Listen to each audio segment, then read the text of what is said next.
For many travelers, the days before a flight are hectic. There's luggage to sort, tickets to confirm, and parking to arrange. In that rush, convenience becomes priceless. That's exactly what hundreds of customers thought they were buying when they paid for Manchester Airport's so-called meet-and-greet parking service, a smooth, secure handover right at the terminal. Instead, what they got was one of the most notorious airport frauds in recent UK history. At the center of it all was Mohammed Isaq, a 62-year-old businessman who sold trust and convenience but delivered chaos and deceit. His operation, spanning multiple fake parking companies, left vehicles abandoned in fields, used for joyrides, and returned damaged. Over time, what looked like a legitimate service unraveled into a calculated scheme that defrauded travelers of hundreds of thousands of pounds and exposed shocking gaps in consumer protection. Let's get into today's story. Every scam starts with a believable promise, and Isaq's was simple but powerful. He tapped into a growing demand for quick and secure parking near Manchester Airport. For a fee of up to £70, customers could book a meet-and-greet service online, drive to the airport terminal, and hand their keys to a uniformed employee. The employee would then drive the car to a safe, CCTV-monitored compound. On return, travelers would find their car waiting at arrivals, just as they'd left it clean, secure, and untouched. The websites for Manchester Airport Parking Ltd, Manchester Airport Parking Services, and Manchester Meet and Greet Limited all made the same claims: secure parking, insured drivers, and around-the-clock surveillance. Their pages featured glowing customer reviews, reassuring images of fenced lots, and official-looking badges. It looked professional. It looked trustworthy. It wasn't. The truth began to surface slowly. Behind the polished online facade, there were no secure compounds. Instead, cars were left in muddy fields, on public streets, or even in abandoned industrial lots around Manchester. Some were squeezed tightly onto grass verges or dirt roads with no security measures at all. When customers returned from holiday, many were shocked by what they found. Cars were filthy, dented, or scratched. Some were missing valuables, others smelled of smoke. One BMW owner found cigarette papers and cannabis in his car and noticed that his odometer had jumped by nearly 700 miles. Another customer received multiple parking tickets from locations across the city while his car was supposedly parked safely. These weren't isolated incidents. Complaints began to multiply, and so did evidence that the cars weren't where they were supposed to be. One traveler used a tracking app to monitor her vehicle while abroad, only to see it moving around Manchester. Others returned to find their keys lost or stolen. What was being sold as a premium airport service was in reality a massive, organized deception. At the center of this tangled operation was Mohammed Isaq, a man already known to authorities. Isaq had previous convictions for VAT fraud and fire safety violations, both of which pointed to a pattern of cutting corners and ignoring regulations. Through his companies, Isaq positioned himself as a legitimate businessman. His operations had an estimated turnover of £200,000, with the fraudulent portion valued between £30,000 and £100,000. He operated under several company names, likely to confuse customers and regulators and to appear as a growing parking network rather than one entity. Isaq wasn't alone. His son, Sultan Khan, and daughter Amani Khan were listed as directors for at least one of the companies. While neither was accused of directly organizing the fraud, both were found negligent for allowing deceptive practices to continue under their watch. To unsuspecting customers, the business seemed well organized. In reality, it was a loosely held together network of lies. The downfall began not with a formal investigation, but with a chaotic incident that drew attention to the operation's instability. In one shocking event, the so-called office of Isaq's parking company, nothing more than a broken-down van was broken into. Inside were 130 sets of car keys belonging to customers. Many of the cars were later reported stolen, damaged, or lost entirely. The incident exposed the complete lack of infrastructure or professionalism behind the business. Public complaints escalated. Dozens of travelers began sharing their experiences online. news outlets started investigating, and soon, Manchester Airport officials distanced themselves from the companies, clarifying that they had no formal affiliation with them.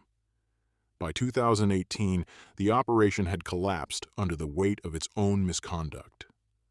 But the legal consequences would take years to unfold. Once complaints reached Trafford Council's Trading Standards Department, investigators began piecing together the true scale of the deception. What they uncovered was a sophisticated illusion built on exploitation and deliberate misrepresentation. The investigation revealed that Isaq's companies had misled customers on almost every front, claiming to offer secure facilities they didn't have, employing untrained drivers without insurance and ignoring vehicle damage complaints. During the trial, the court heard testimony from multiple victims describing the stress, financial loss, and betrayal they experienced. One traveler recounted returning from a family holiday to find her car gone for days. Another spoke of repairs costing over £2,000 after his vehicle was used without consent. The judge called Isaq's actions calculated deceit on a large scale. In August 2023, justice caught up with him. Isaq pleaded guilty to fraudulent trading spanning from August 2017 to February 2018. He was sentenced to 17 months in prison and banned from serving as a company director for 6 years. His children, Sultan and Amani, both pleaded guilty to failing to exercise due diligence under consumer protection laws. Each received an 18-month community order and 200 hours of unpaid work. The financial numbers only tell part of the story. While turnover figures suggested hundreds of thousands of pounds, the emotional toll on customers was far greater. Dozens of victims described feeling violated and helpless. Cars weren't just vehicles, they were essential parts of daily life, carefully maintained possessions entrusted to supposed professionals. Returning from a holiday to find them damaged or missing was more than an inconvenience, it was a betrayal of trust. For some, insurance wouldn't cover the losses because they had willingly handed over their keys, leaving them without recourse. Others faced costly repairs or fines from traffic violations incurred while their cars were being misused. Investigators estimated that hundreds of vehicles had been affected over the course of the operation. One of the more troubling aspects of the case was the involvement of Isaq's family. His son and daughter weren't accused of orchestrating the fraud, but their positions as company directors carried legal responsibility. The court found that they had failed to prevent the deception or ensure that the companies operated lawfully. While they may not have personally benefited to the same extent, their participation lent the operation an appearance of legitimacy that helped attract customers. The sentencing judge described the dynamic succinctly. Mr. Isaq was the driving force, but his family's names gave this sham the veneer of respectability it needed to thrive. Beyond the fraud itself, the case exposed serious shortcomings in consumer protection and online business regulation. Isaq's companies were able to operate for months without scrutiny, collecting money through professional-looking websites. Many customers assumed that if a parking service appeared on airport-related search results, it must be legitimate. But meet and greet services around UK airports are often independent businesses, not managed by the airports themselves. This confusion is fertile ground for scams. The Manchester case illustrated how deceptive advertising, false claims, and poor oversight can combine to create real harm. The investigation found multiple breaches of consumer law, including misrepresentation of services, failure to safeguard customer property, negligence in complaint handling, operating without proper insurance coverage. Each of these would have been serious in isolation. Together, they painted a picture of reckless disregard for consumer rights.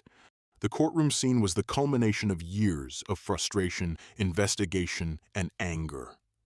When Isaq appeared before the judge, he showed limited remorse. The prosecution detailed how his actions had undermined public trust and caused significant distress to honest consumers.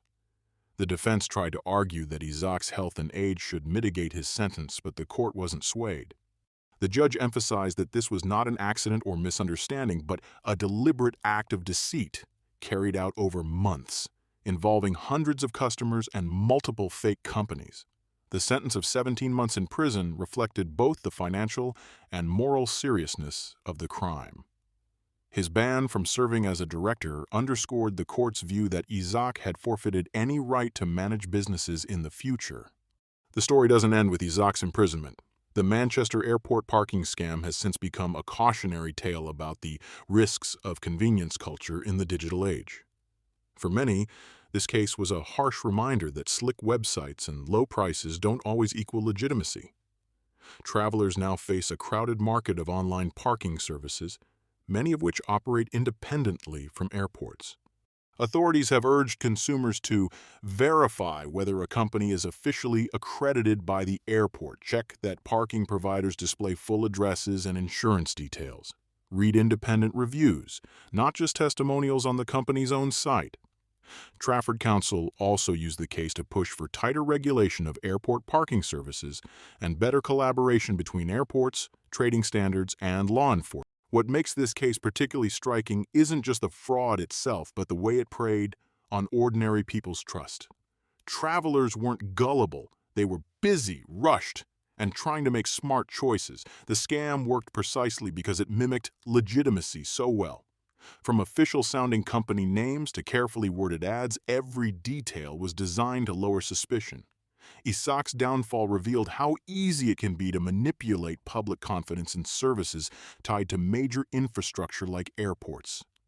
It also exposed how slow the system can be to detect wrongdoing when small, independent operators fly under the radar. While the case focused on Manchester, it resonated nationwide. Other airports began facing scrutiny over similar rogue meet-and-greet operators. Consumers became more vocal, and awareness campaigns soon followed. In the months following the sentencing, many victims expressed mixed emotions. Some felt vindicated that justice had been served.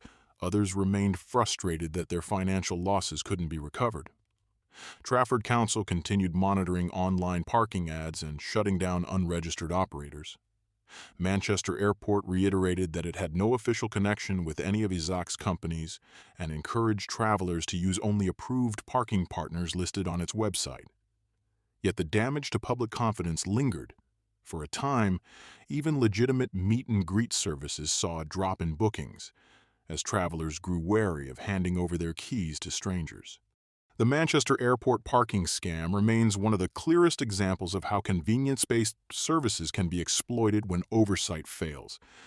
It exposed weaknesses in consumer law enforcement, online advertising standards, and airport-related commerce. It also underscored an uncomfortable truth. Many people assume safety when they see familiarity, an airport logo, a professional email, a uniform. Isaq weaponized that assumption, and hundreds paid the price. Since his conviction, regulators have worked to implement stricter licensing and advertising rules for airport parking providers. Still, reports of minor scams continue to surface, proving how resilient such schemes can be. The Manchester Airport parking scam is a story of betrayal, but also of awareness. It highlights the importance of vigilance in a world where convenience is often prioritized over caution. Mohammed Isaq's operation thrived because it fit seamlessly into a culture of trust and speed where travelers rarely pause to question what looks official.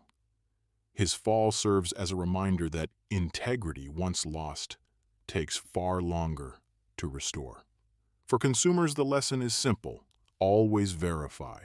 For regulators, it's a call to act faster and more decisively when warning signs appear. And for legitimate businesses, it's proof that reputation isn't just built on good service, it's built on transparency. The case may have closed, but its message continues to echo across every airport car park and travel booking site in Britain. Thank you for watching. This story reminds us how easily trust can be manipulated, and how important it is to stay alert when convenience is being sold as security. What do you think about this case? Was justice served? Share your thoughts in the comments below. Don't forget to like, subscribe, and click the notification bell so you don't miss our next investigation. Your support helps us bring more real stories like this to light.